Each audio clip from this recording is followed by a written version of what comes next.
ماہ رمضان شروع ہونے سے پہلے پہلے جو شخص یہ سورت صرف 7 بار پڑھ لیتا ہے، اللہ تعالیٰ 7 زمینوں اور 7 آسمانوں کا رزق اس کے نصیب میں لکھ دیتا ہے۔ نصیب اور تقدیر بدل جائے گی۔ محترم ناظرین، ماہ رمضان المبارک اللہ تعالیٰ کی خاص رحمتوں، بے شمار برکتوں اور تقدیر بدل دینے والے فیصلوں کا مہینہ ہے۔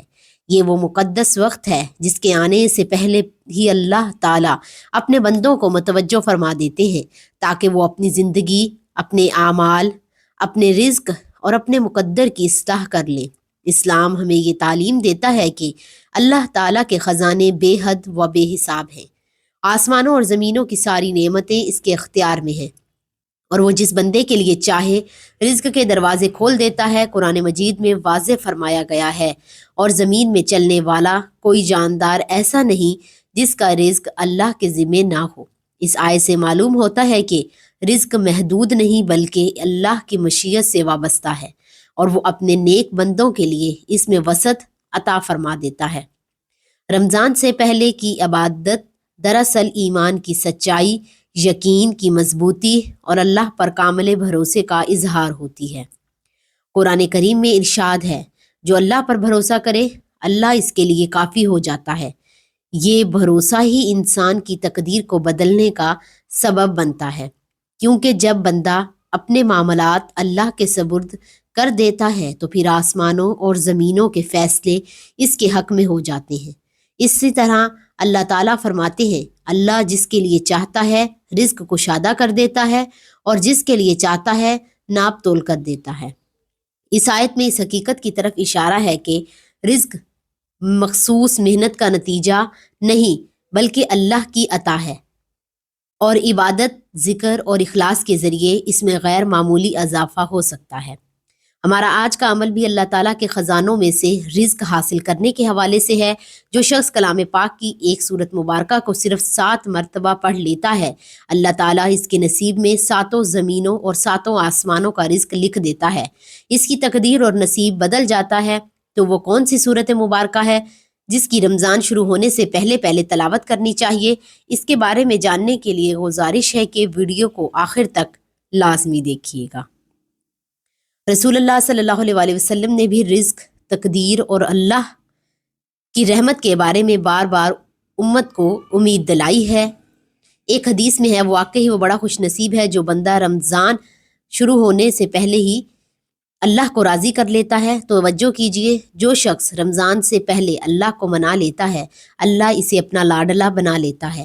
پھر رمضان کا مہینہ جو وہ مانگتا ہے اسے مل کر رہتا ہے۔ وہ ضد کے ساتھ مانگے تب بھی رب کریم عطا فرماتا ہے، اور جو بندہ ان خاص قبولیت کی گھڑیوں کو غفلت میں گزار دیتا ہے وہ خود اپنے نصیب پر ظلم کرنے والا ہے۔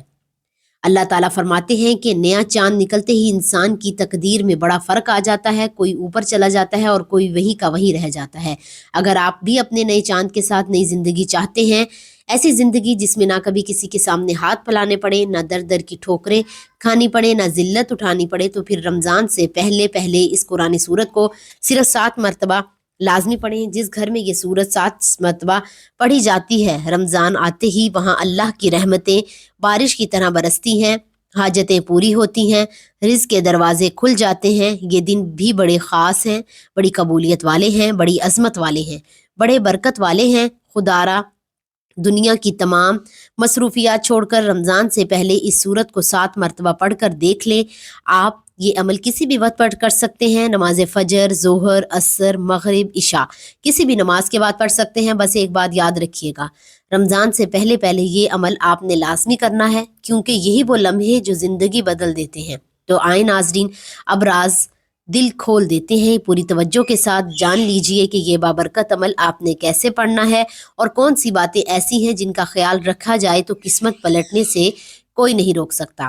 اب عمل کیا ہے؟ ماہ رمضان سے پہلے آپ روزانہ کسی بھی نماز کے بعد باوضو مصلی پر بیٹھ جائیں، اور اگر کسی مجبوری میں مصلی پر بیٹھ کر یہ عمل نہیں کر سکتے تو چلتے پھرتے بھی یہ عمل کر سکتے ہیں، کیونکہ اللہ نیت کو دیکھتا ہے۔ سب سے پہلے اپنے دل کو دنیا سے ہٹا کر اللہ کے حبیب صلی اللہ علیہ وسلم کی ذات اقدس کی طرف متوجہ کریں اور 3 بار درود پاک پڑھیں۔ درود پاک آپ کوئی سا بھی پڑھ سکتے ہیں، آپ صلی اللہ علیہ محمد پڑھ لیں یا صلی اللہ علیہ وآلہ وسلم پڑھ لیں، لیکن درود ابراہیمی کی اہمیت و فضیلت بہت زیادہ ہے، اسی لیے ثواب کے طور پر میرے ساتھ بھی ایک مرتبہ درود پاک پڑھ لیں۔ اللہم صلی علی محمد وعلی آل محمد کما صلیت علی ابراہیم وعلی آل ابراہیم انک حمید مجید، اللہم بارک علی محمد وعلی آل محمد کما بارکت علی ابراہیم وعلی آل ابراہیم انک حمید مجید۔ درود پاک پڑھنے کے بعد وہ لمحہ آتا ہے کہ فیصلے آسمانوں تک پہنچتے ہیں۔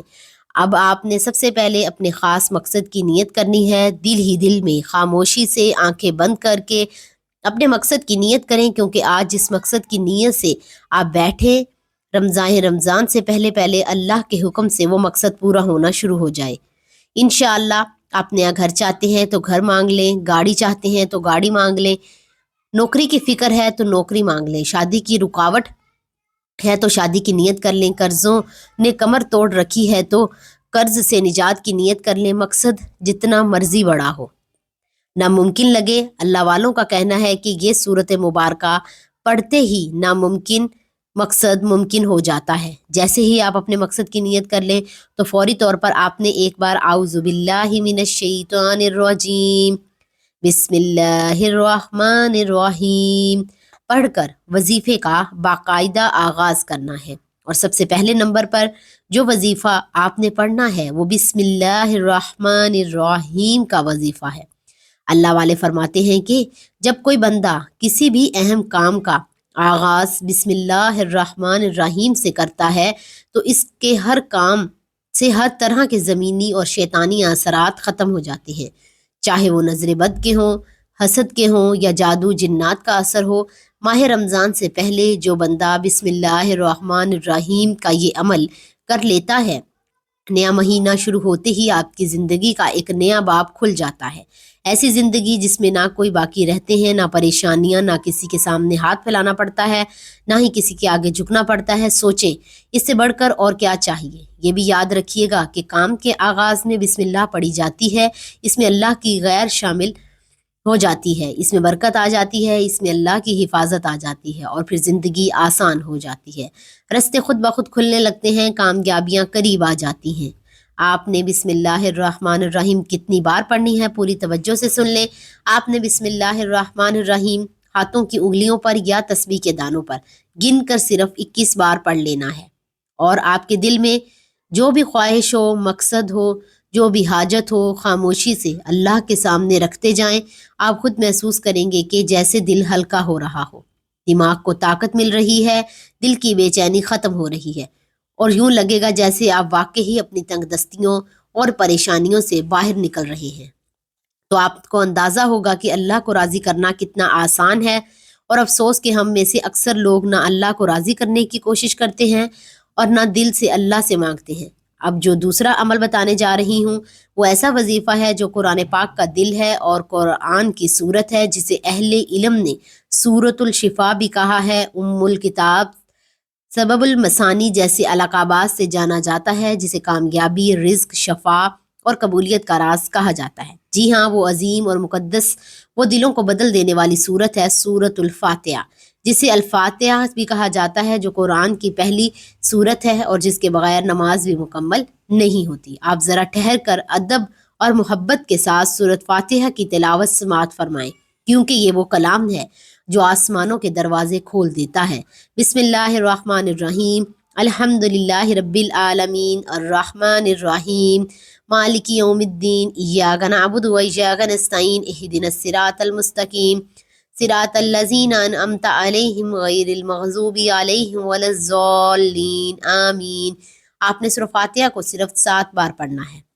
7 کا عدد خود اللہ کی نشانی ہے، 7 دن، 7 آسمان، 7 زمینیں، اور جب آپ رمضان سے پہلے 7 بار سورہ فاتحہ پڑھتے ہیں تو اللہ تعالیٰ 7 آسمان اور 7 زمینوں کا رزق آپ کے مقدر میں لکھ دیتا ہے۔ ایک بات ہمیشہ یاد رکھیے گا، سورہ فاتحہ کو 7 بار پڑھنے کا مطلب یہ نہیں کہ جلدی جلدی پڑھ لی جائے، بلکہ محبت، یقین اور عقیدت کے ساتھ پڑھنا ہے۔ سورہ فاتحہ شکر بھی ہے، سورۃ فاتحہ صراط مستقیم کی دعا بھی ہے، اور سورہ فاتحہ اللہ کو راضی کرنے کا، اللہ کو منانے اور اللہ کے قریب ہو جانے کا ایک ایسا راز ہے جو ہر کسی کے نصیب میں نہیں آتا، مگر آج یہ راز آپ کے ہاتھ میں ہے۔ دوسرے نمبر پر 7 بار سورہ فاتحہ مکمل پڑھنے کے بعد آپ نے تیسرے اور آخری نمبر پر کون سا وظیفہ پڑھنا ہے؟ وہ وظیفہ ہے جہاں غربت دم توڑ دیتی ہے اور رزق زندہ ہو جاتا ہے۔ اب تیسرے نمبر پر جو آپ نے عمل کرنا ہے وہ اللہ تعالیٰ کے ایک نام کا وظیفہ ہے، اور وہ عظیم نام ہے یا غنی۔ یہ وہ نام ہے جو فقیر کو بادشاہ بنا دیتا ہے، وہ نام ہے جو غیب سے رزق کے دروازے کھول دیتا ہے، وہ نام ہے جو غربت کی زنجیر کو توڑ دیتا ہے، جو کہتا ہے میرا روزگار نہیں چلتا، جو کہتا ہے بہت محنت کی مگر برکت نہیں، جو کہتا ہے ہم برسوں سے تنگی اور محرومی میں جی رہے ہیں۔ ایسے تمام لوگوں کے ماہ رمضان سے پہلے سورہ فاتحہ 7 بار پڑھنے کے بعد کا یہ عمل کر لیں۔ اللہ والے فرماتے ہیں جو یہ عمل کر لیتا ہے اس پر نظر خاص ہو جاتی ہے۔ اگر آپ چاہتے ہیں کہ آپ پر اللہ کا خاص کرم ہو جائے، اگر آپ بھی چاہتے ہیں کہ آپ کے حالات آپ کے قدموں میں آ جائیں، تو یہ عمل لازمی کر لیں۔ یہ اللہ تعالیٰ کا ایسا بابرکت نام ہے جس کے بارے میں اللہ تعالیٰ خود فرماتا ہے میں جب چاہوں جسے چاہوں غنی کر دوں اور جب چاہوں جسے چاہوں فقیر کر دوں۔ آپ نے اللہ تعالیٰ کا یہ نام ہاتھوں کی انگلیوں پر یا تسبیح کے دانوں پر گن کر صرف 33 مرتبہ پڑھ لینا ہے، اور اس کے بعد آخر میں 3 مرتبہ درود پاک پڑھنا ہے جو عمل کے آغاز میں پڑھا تھا۔ جیسے ہی آپ درود پاک پڑھ لیں آپ کا عمل مکمل ہو گیا۔ اب ناظرین کرام، آپ نے اپنے دونوں ہاتھوں کو اٹھائی، دل کی گہرائیوں آنکھوں کی نمی کے ساتھ اللہ کریم سے مانگ لیں، اور یقین رکھیے یہ کوئی عام وظیفہ نہیں، یہ ایسا طاقتور عمل ہے، اس کے بعد مانگی گئی دعا رد نہیں ہوتی۔ اللہ رب العزت اپنے فضل و کرم سے نہ صرف مالی تنگ دستی کو دور فرماتا ہے بلکہ ایسی خوشی خبری عطا کرتا ہے جس کا بندہ تصور بھی نہیں کر سکتا۔ بس ایک شرط یہ ہے کہ یہ وظیفہ اللہ کی ذات پر کامل یقین اور بھروسے سے، ایمانداری سے اور پوری یکسوئی کے ساتھ، پورے بھروسے کے ساتھ پڑھا جائے۔ جب جس مقصد کے لیے وظیفہ پڑھیں گے، رزق کے لیے، قرض سے نجات کے لیے، شادی کے لیے، اولاد کے لیے، سکون قلب کے لیے، وہ مقصد پورا ہو کر رہے گا انشاءاللہ۔ ناظرین، ماہ رمضان سے پہلے کسی خاص عبادت کو اختیار کرنا محض ایک عمل نہیں بلکہ اللہ تعالیٰ پر مکمل یقین، اس کی رحمت پر بھروسہ اور اپنی تقدیر کو اس کے سپرد کرنے کا اعلان ہے۔ قرآن کی آیات اور حدیث نبوی صلی اللہ علیہ وآلہ وسلم سے یہ بات بار بار ثابت ہوتی ہے کہ اللہ تعالیٰ اپنے بندوں کے رزق، نصیب اور حالات کو بدلنے پر پوری طاقت رکھتا ہے۔ جب بندہ اخلاص کے ساتھ اللہ کی طرف رجوع کرتا ہے تو اللہ تعالیٰ 7 آسمانوں اور 7 زمینوں کی برکتیں اس کی نامہ اعمال میں لکھ دیتا ہے، اور اس کی زندگی ایسی راہوں پر چل پڑتی ہے جہاں محرومی کی بجائے فراوانی، تنگی کے بجائے آسانی اور مایوسی کے بجائے امید اس کا مقدر بن جاتی ہے۔ آخر میں دعا ہے کہ اللہ تعالیٰ ماہ رمضان سے پہلے ہمیں اس کی اہمیت کو سمجھنے اور نیک اعمال کرنے کی توفیق عطا فرمائے۔ میرا سنانا اور آپ کا سننا اپنی پاک بارگاہ الہی میں قبول و منظور فرمائے، آمین۔ ناظرین، آپ سے گزارش ہے کہ اللہ تعالیٰ کے 99 ناموں میں سے کوئی ایک نام ضرور لکھیں۔ اللہ پاک ہم سب کا حامی و ناصر ہو، آمین۔ جزاک اللہ۔